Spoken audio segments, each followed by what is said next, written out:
Hello friends, welcome to my channel Tunga Pakashale. ಯಾರು ಹೊಸದಾಗಿ ನನ್ನ ಚಾನಲ್ ನೋಡ್ತಾ ಇದ್ದೀರಾ, ಪ್ಲೀಸ್ ಸಬ್ಸ್ಕ್ರೈಬ್ ಮಾಡ್ಕೊಳ್ಳಿ. ಪಕ್ಕದಲ್ಲಿರೋ ಬೆಲ್ ಐಕನ್ ಅನ್ನು ಕ್ಲಿಕ್ ಮಾಡಿ. ಫ್ರೆಂಡ್ಸ್, ಇವತ್ತು ಇನ್ಸ್ಟೆಂಟಾಗಿ ಪೆಪ್ಪರ್ ಚಿಕನ್ ಡ್ರೈ ಮಾಡೋಣ. ತುಂಬಾ ಚೆನ್ನಾಗಿರುತ್ತೆ ಪೆಪ್ಪರ್ ಚಿಕನ್ ಡ್ರೈ. ಇನ್ಸ್ಟೆಂಟಾಗಿ ರೆಡಿ ಆಗುತ್ತೆ. ಯಾವ ಕಾರ್ನ್ಫ್ಲೋರ್ ಯೂಸ್ ಮಾಡಿಲ್ಲ. ನೋಡಿ ಎಷ್ಟು ಚೆನ್ನಾಗಿ ಬಂದಿದೆ. ಇದನ್ನು ಹೇಗೆ ಮಾಡೋದು ಅಂತ ನೋಡೋಣ ಬನ್ನಿ. ಒಂದು ಪಾತ್ರೆ ಇಟ್ಟಿದ್ದೀನಿ. ಚಿಕನ್ ಹಾಕ್ತಾ ಇದ್ದೀನಿ, ವಾಶ್ ಮಾಡಿರೋದು. ಒಂದು ಅರ್ಧ kg ಇದೆ ಚಿಕನ್ನು. ಒಂದು ಸ್ವಲ್ಪ ಅರಿಶಿನ ಹಾಕ್ತಾ ಇದ್ದೀನಿ, ಉಪ್ಪು ಹಾಕ್ತಾ ಇದ್ದೀನಿ. ಚಿಕನ್ಗೆ ಎಷ್ಟು ಬೇಕು ಅಷ್ಟು ಹಾಕ್ತಾ ಇದ್ದೀನಿ. ಮಿಕ್ಸ್ ಮಾಡಿ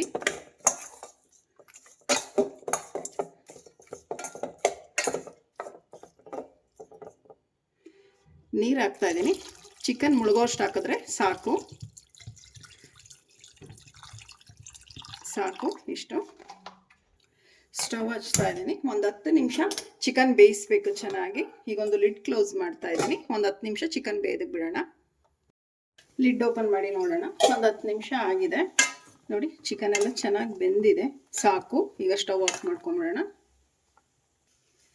ಬಾಣಲಿ ಬಿಸಿಗೆ ಇಟ್ಟಿದ್ದೀನಿ. ಒಂದು 3 ಟೇಬಲ್ ಸ್ಪೂನ್ ಅಷ್ಟು ಎಣ್ಣೆ ಹಾಕ್ತಾ ಇದ್ದೀನಿ. ಇಲ್ಲಿ ಸಾಕು, ಎಣ್ಣೆ ಬಿಸಿ ಆಗಲಿ. ಎಣ್ಣೆ ಬಿಸಿ ಆಗಿದೆ. ಕರಿಬೇವು ಹಾಕ್ತಾ ಇದ್ದೀನಿ. ಕರಿಬೇವು ಒಂದು ಸ್ವಲ್ಪ ಜಾಸ್ತಿ ಹಾಕಿ, ತುಂಬ ಚೆನ್ನಾಗಿರುತ್ತೆ.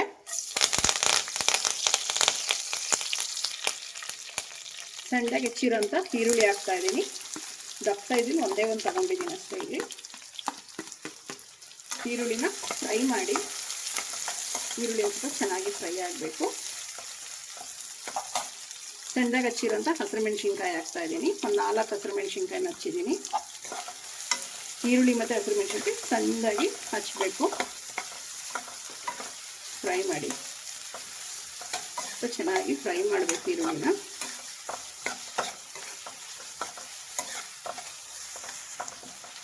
ಈಗ ಈರುಳ್ಳಿಗೆ ಹಿಡಿಯುವಷ್ಟು ಮಾತ್ರ ನಾನು ಉಪ್ಪು ಹಾಕ್ತಾ ಇದ್ದೀನಿ. ನಾವು ಚಿಕನ್ ಬೇಯಿಸೋದಕ್ಕೆ ಉಪ್ಪು ಹಾಕಿರ್ತೀವಿ, ನೋಡಿಕೊಂಡು ಉಪ್ಪು ಹಾಕಬೇಕಾಗತ್ತೆ. ಸಾಸ್ಗಳು ಹಾಕಿರ್ತೀವಿ, ಅದರಲ್ಲೂ ಉಪ್ಪಿರುತ್ತೆ. ಸೋಯಾ ಸಾಸಲ್ಲಿ ಉಪ್ಪಿನ ಅಂಶ ಇರುತ್ತೆ, ನೋಡಿಕೊಂಡು ನಾವು ಉಪ್ಪು ಹಾಕಬೇಕಾಗತ್ತೆ. ಮಿಕ್ಸ್ ಮಾಡಿ. 1 ಟೇಬಲ್ ಸ್ಪೂನ್ ಅಷ್ಟು ಶುಂಠಿ ಬೆಳ್ಳುಳ್ಳಿ ಪೇಸ್ಟ್ ಹಾಕ್ತಾ ಇದ್ದೀನಿ. ಇದು ಹಸಿ ವಾಸನೆ ಹೋಗೋವರೆಗೂ ಫ್ರೈ ಮಾಡಬೇಕು. ಮೀಡಿಯಮ್ ಉರಿಲೇ ಇಟ್ಟು ಫ್ರೈ ಮಾಡಿ, ಇಲ್ಲ ತಳ ಹಿಡಿದ್ಬಿಡುತ್ತೆ.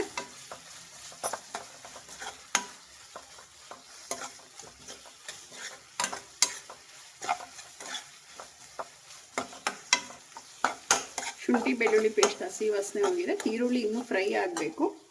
ಈಗ ಒಂದು ಸ್ವಲ್ಪ ಅರಿಶಿನ ಹಾಕ್ತಾ ಇದ್ದೀನಿ. ಮಿಕ್ಸ್ ಮಾಡಿ. ತುಂಬಾ ಚೆನ್ನಾಗಿರುತ್ತೆ ಫ್ರೆಂಡ್ಸ್ ಇದು ಚಿಕನ್ ಪೆಪ್ಪರ್ ಡ್ರೈ. ಇನ್ಸ್ಟೆಂಟಾಗಿ ರೆಡಿ ಆಗಿಬಿಡುತ್ತೆ. ಬೇಳೆ ಸಾರು, ರಸಮ್ಮು, ಸೈಡ್ ಡಿಶಾಗಂತೂ ಸೂಪರಾಗಿರುತ್ತೆ. ಒಂದು ಸಲ ನೀವು ಟ್ರೈ ಮಾಡಿ, ತುಂಬಾ ಚೆನ್ನಾಗಿರುತ್ತೆ ಇದು. ಮಿಕ್ಸ್ ಮಾಡಿ. ಈರುಳ್ಳಿ ಎಲ್ಲ ಚೆನ್ನಾಗಿ ಫ್ರೈ ಆಗಿದೆ. ಈಗ ಸೋಯಾ ಸಾಸ್ ಹಾಕ್ತಾ ಇದ್ದೀನಿ. 1.5 ಟೇಬಲ್ ಸ್ಪೂನ್ ಅಷ್ಟು ಸೋಯಾ ಸಾಸ್ ಹಾಕ್ತಾ ಇದ್ದೀನಿ. ಸಾಕು. ಮಿಕ್ಸ್ ಮಾಡಿ. 1 ಟೇಬಲ್ ಸ್ಪೂನ್ ಅಷ್ಟು ವಿನಿಗರ್ ಹಾಕ್ತಾ ಇದ್ದೀನಿ. ಮಿಕ್ಸ್ ಮಾಡಿ.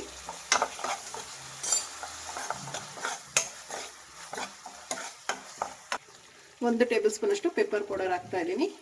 ನಿಮಗೆ ಖಾರ ನೋಡಿ ಎಷ್ಟು ಬೇಕೋ ಅಷ್ಟು ಹಾಕ್ಕೊಬೋದು. ನಾವು ಹಸಿರು ಮೆಣಸಿನ್ಕಾಯಿನೂ ಹಾಕಿರ್ತೀವಿ, ಸೊ ಅದಕ್ಕೆ ನಾನು ಸ್ವಲ್ಪ ಹಾಕಿದ್ದೀನಿ. ನಿಮಗೆ ನೋಡಿ ಎಷ್ಟು ಬೇಕು. 1.5 ಟೇಬಲ್ ಸ್ಪೂನ್ ಕೂಡ ಯೂಸ್ ಮಾಡ್ಬೋದು, 2 ಟೇಬಲ್ ಸ್ಪೂನ್ ಕೂಡ ಯೂಸ್ ಮಾಡ್ಬೋದು. ನಿಮಗೆ ಖಾರಕ್ಕೆ ಎಷ್ಟು ಬೇಕೋ ಅಷ್ಟು. ನಾವು ಮೊದಲಿಗೆ ಬೇಯಿಸಿದ್ವಲ್ಲ ಚಿಕನ್ ಹಾಕ್ತಾ ಇದ್ದೀನಿ.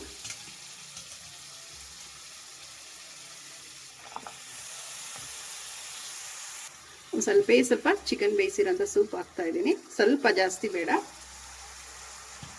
ಇದನ್ನು ಮಿಕ್ಸ್ ಮಾಡಿ.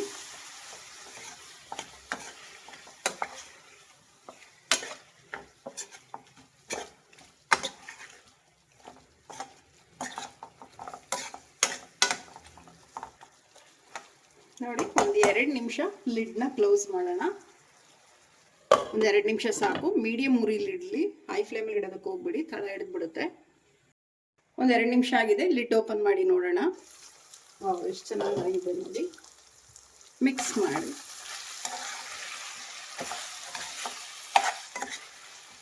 ತುಂಬ ಈಸಿ ಫ್ರೆಂಡ್ಸ್, ಇದು ಇನ್ಸ್ಟೆಂಟಾಗಿ ರೆಡಿ ಆಗಿಬಿಡುತ್ತೆ ಇದು ಪೆಪ್ಪರ್ ಡ್ರೈ.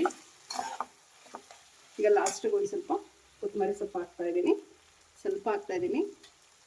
ಇನ್ನೊಂದು ಸ್ವಲ್ಪ ಕರಿಬೇವು ಹಾಕ್ತಾಯಿದ್ದೀನಿ. ಮಿಕ್ಸ್ ಮಾಡಿ ರೆಡಿ ಆಯಿತು ಪೆಪ್ಪರ್ ಡ್ರೈ. ಈಗ ಡಿಶ್ ಔಟ್ ಮಾಡ್ಕೊಳ್ಳೋಣ. ಫ್ರೆಂಡ್ಸ್ ನೋಡಿ, instant pepper chicken dry ready ಆಗಿದೆ. ತುಂಬಾ ಚೆನ್ನಾಗಿರುತ್ತೆ. ನೀವು ಒಮ್ಮೆ ಟ್ರೈ ಮಾಡಿ ಹೇಗೆ ಬಂತು ಅಂತ ಕಮೆಂಟ್ ಸೆಕ್ಷನಲ್ಲಿ ತಿಳಿಸಿ. ನಿಮಗೆ ಈ ವಿಡಿಯೋ ಒಂದು ಸ್ವಲ್ಪನಾದರೂ ಇಷ್ಟ ಆಗಿದ್ರೆ ಫ್ರೆಂಡ್ಸ್ ಆ್ಯಂಡ್ ಫ್ಯಾಮಿಲಿ ಮೆಂಬರ್ಸ್ಗೆ ಶೇರ್ ಮಾಡಿ. ಪ್ಲೀಸ್ ನಮ್ಮ ಚಾನಲ್ನ ಸಬ್ಸ್ಕ್ರೈಬ್ ಮಾಡಿ, ಪಕ್ಕದಲ್ಲಿರೋ ಬೆಲ್ಲೈಕನನ್ನು ಕ್ಲಿಕ್ ಮಾಡಿ. ನಾನು ಯಾವುದೇ ವಿಡಿಯೋ ಹಾಕಿದ್ರೆ ನೋಟಿಫಿಕೇಷನ್ ಬರುತ್ತೆ. Thank you for watching. ಮುಂದಿನ ವಿಡಿಯೋದಲ್ಲಿ ಭೇಟಿಯಾಗೋಣ. ನಮಸ್ಕಾರ.